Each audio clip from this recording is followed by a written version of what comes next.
mga gilid-gilid sa bangketa. Eh, wala eh. So, ang sa atin dito, ang mantra na gusto kong gawin dito, na aside from the police na visible sa kalsada, I would like to emphasize na gusto ko ang pulis na sa telepono ng mga tao. No? Parang, huwag nyo na kaming hanapin sa mga presinto sapagkat kami ay nasa inyo ng mga telepono.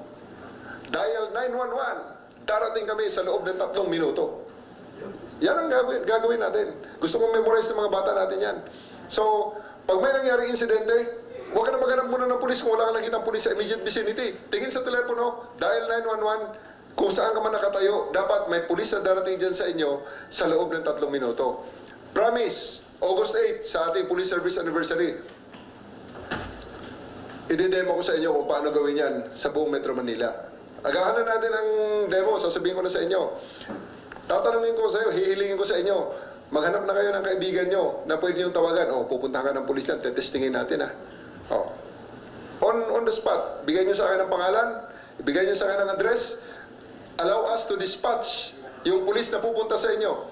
And start the time. Dapat 3 minuto, makikita natin dito ang itsura ng inyong, kung sino man yung kaibigan mo na yan na tinawagan mo. Sabay-sabayin natin mga 4 para may partida kasi ang isang responde parang napakadali. 4 na responde sabay-sabay sa buong Metro Manila. Oo, kaya natin yan. And hatingin natin ang screen na yan sa 4. Andyan yung inyong mga pinarespondihan. Pwede yan yung inyong mga, ang isang mga naisip ko nga dyan sa mga media, yung inyong mga mobile. Tago nyo, basta nasa video road lang. Kasi ibang usapan naman yung hahanapin ka namin. Eh, ibang usapan yun.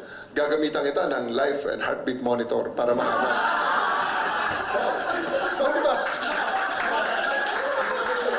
And for that, pag nagtago ka, mga 16 days. Hindi pwede yung 3-minute response doon, ano ba? Ibang usapan naman yun. Thank you, sir. Thank you, sir.